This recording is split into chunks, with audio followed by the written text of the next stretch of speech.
What's up, guys? This is your boy Keep It Real MMA. Just want to make this quick video because another fight has been announced for November. I think it was November 13th, something like that. I don't. It'll pop up on the screen for you anyway, guys. So basically, you know, with my amazing editing skills, you know what I'm saying. But basically, the fight that got announced is Dominick Reyes versus Spann. I'm going to be completely honest with this fight. It's a good fight. This is... Right. I'm going to speak to you, Dominick Reyes, if you ever come across this video. This is an alley-oop for you, my brother. All you got to do is catch that bitch and dunk it. That's all you got to do.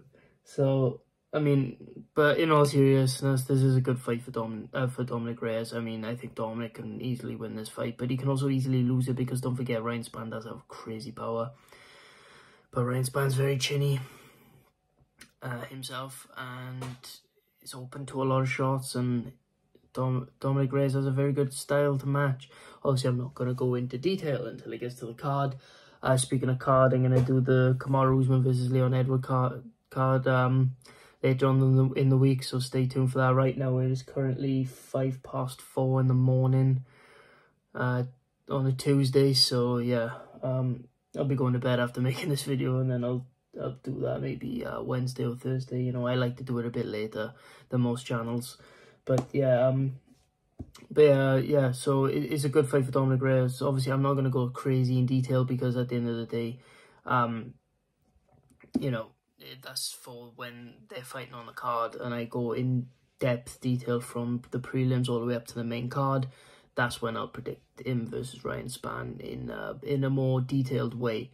But if you guys want to know, yes, I do believe Dominick Reyes is going to win this fight pretty handedly. And yeah, but it's a good fight for Dominick Reyes to bounce back, because obviously he's had a tough last 3 fights. I mean, based off the MMA judging and scoring criteria of MMA, he should be, well, not saying he would still be champ, obviously not. But he beat Jon Jones fair and square.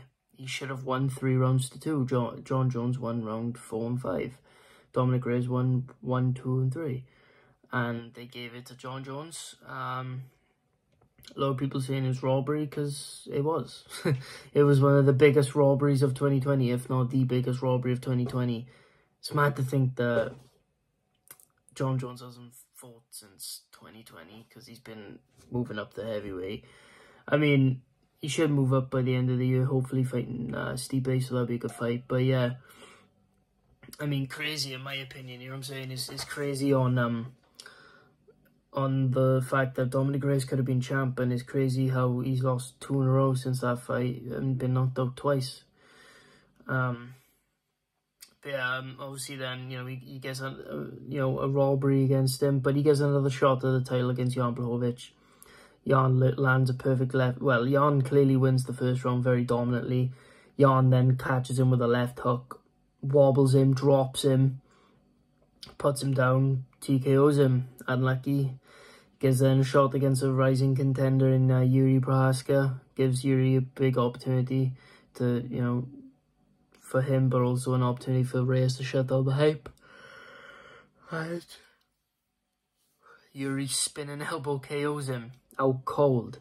So, you know, it's one of those where it's like Dominick Reyes has been put in a very, very, very awkward position, but he's been given an alley-oop for his next fight, and that's against Spann. Obviously, like, he's been given a proper alley-oop right now, and if he doesn't dunk this alley-oop, man, like, I mean, at least the UFC tried to get him to bounce back. At least the UFC tried to rebound him back into the top of the division. But I don't think he's going to mess up this dunk. I think it's an easy dunk for him.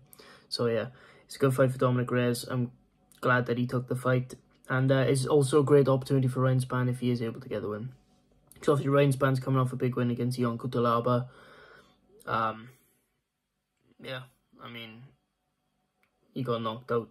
Well, Johnny Walker knocked him out, which is really not a good look in hindsight. But to be honest, man, like, it's just one of those where, like, it doesn't matter what division you're in. You could be in flyweight all the way up to heavyweight. Like, crazy shit happens in every single division where people win that shouldn't win, people lose when they shouldn't lose, and draws happen. It is strange, man. Like, robberies, fucking shit like that, man. It's crazy. Last second comebacks, last second KO subs, you know what I mean? Like Yuri versus fucking Glover, where Glover's winning the fight clearly. Last 30 seconds, Yuri pulls off a fucking choke and gives the fucking dub. It's crazy. That's why I love and hate the sport so much.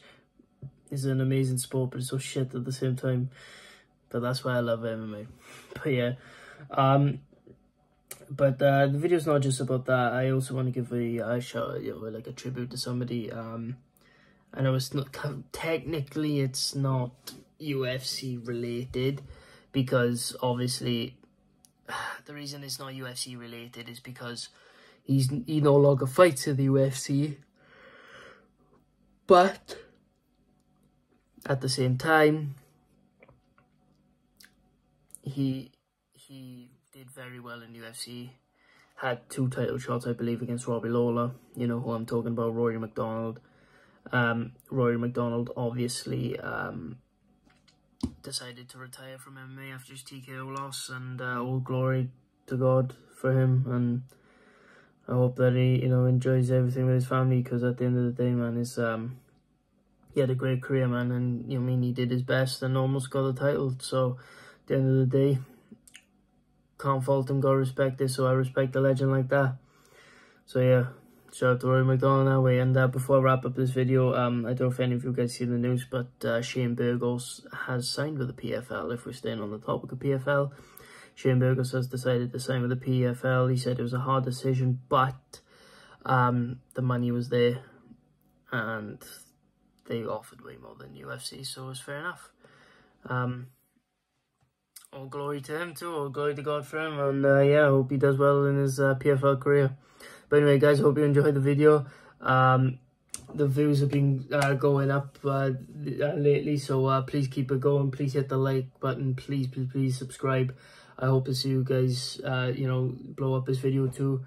I love you all. The next video will probably be the prediction video for the Leon versus Usman card, which is going to be a terrible one because it's a terrible card. But, it is what it is. Thank you guys so much for watching. I'll see you guys in the next video. Peace.